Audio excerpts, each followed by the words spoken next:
Keruntuhan kota Yerusalem, part yang kedua dari buku Kemenangan Akhir, judul aslinya The Great Controversy Between Christ and Satan. Kita balik ke tahun 30.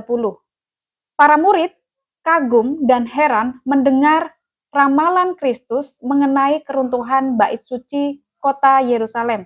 Dan mereka rindu ingin tahu lebih lanjut, lebih jauh lagi arti perkataan Yesus.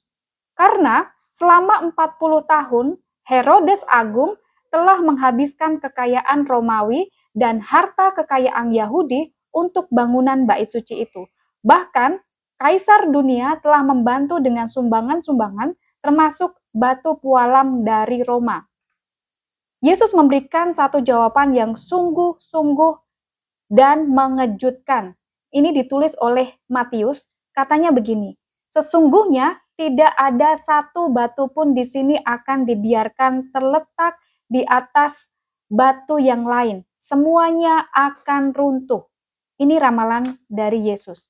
Nah, hampir 40 tahun setelah kebinasaan Yerusalem diumumkan oleh Yesus sendiri, yang kemudian Yesus disalibkan oleh orang-orang Israel, Tuhan masih memberi panjang sabar atas Yerusalem untuk memastikan bahwa orang-orang Yahudi itu tetap keras kepala dan tidak mau mengakui dosa-dosa mereka. Dalam kebencian dan kekejaman mereka terhadap murid-murid Yesus, sekalipun murid-murid Yesus ini ada juga yang Yahudi, mereka terus menolak tawaran kemurahan yang terakhir. Lalu Allah tidak lagi melindungi Israel dan menarik kuasa pengendaliannya atas serangan setan dan malaikat-malaikatnya. Sehingga tidak ada lagi rasa aman di seluruh Israel. Sebab itu ada banyak kekacauan, pemberontakan, dan pembunuhan. Setan telah memimpin bangsa itu dan penguasa tertinggi negara, juga penguasa tertinggi agama, telah berada di bawah kendali setan. Para pemimpin golongan penentang waktu itu telah bersatu untuk merampok dan menganiaya, sehingga banyak korban-korban malang. Ya, orang-orang yang beribadat ke bait suci diserang dan dibunuh, dan jasad-jasadnya telah mengotori bait suci. Lalu mereka juga menyuap nabi-nabi palsu untuk mengumumkan agar orang-orang menunggu kelepasan dari Allah, meskipun tentara Roma sedang mengepung bait suci. Ada tanda-tanda dan keajaiban bermunculan mendahului bencana dan malapetaka yang sudah dinubuatkan itu. Tanda-tandanya sebagai berikut. Yang pertama, di tengah malam. Di tengah malam itu ada bersinar terang yang tidak bisa dijelaskan. Terang yang tidak biasa di bait suci dan mezbah. Kemudian di awan-awan ketika matahari terbenam itu terlukis kereta-kereta perang dan bala tentara itu siap berperang. Lalu imam-imam yang bertugas malam di bait suci ditakutkan oleh suara-suara misterius. Ada juga peristiwa bumi bergetar dan terdengar suara tangisan yang mengatakan, marilah pergi dari sini. Keanehan yang lain adalah pintu gerbang kota sebelah timur yang sangat besar dan berat, yang harusnya itu bisa didorong, hanya bisa didorong oleh 20 orangan. Ini terbuka di tengah malam tanpa terlihat ada yang membuka. Ini suatu tanda-tanda yang aneh. Nah, selama 7 tahun, seseorang telah menelusuri jalan-jalan kota Yerusalem dan mengatakan malapetaka-malapetaka yang akan menimpa kota Yerusalem. Tetapi orang ini dihukum, dicambuk, dipenjarakan, dan juga mati dibunuh pada waktu pengepungan. Yang menarik lagi adalah tidak seorang pun Kristen yang binasa pada waktu keruntuhan Yerusalem, pada waktu Yerusalem dimusnahkan. Kristus telah mengamarkan kepada murid-muridnya dan semua orang yang percaya kepada firman-Nya.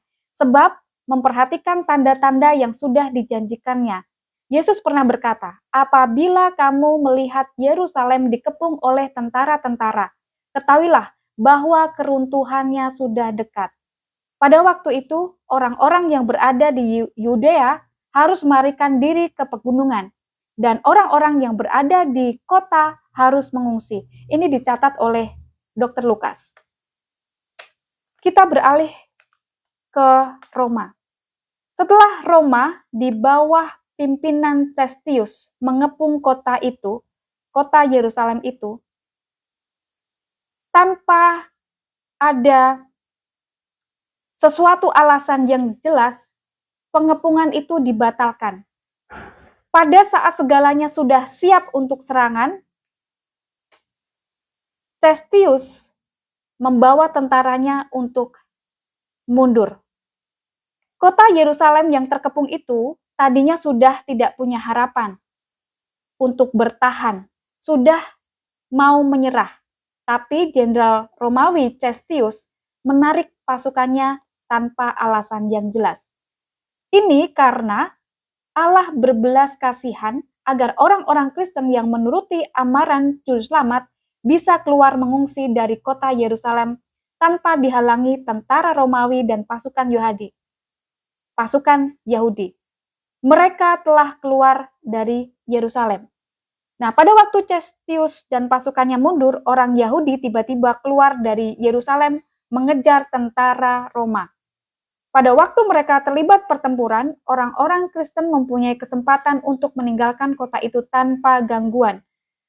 Ada yang ke kota Pela, tanah Perea, di seberang Sungai Yordan.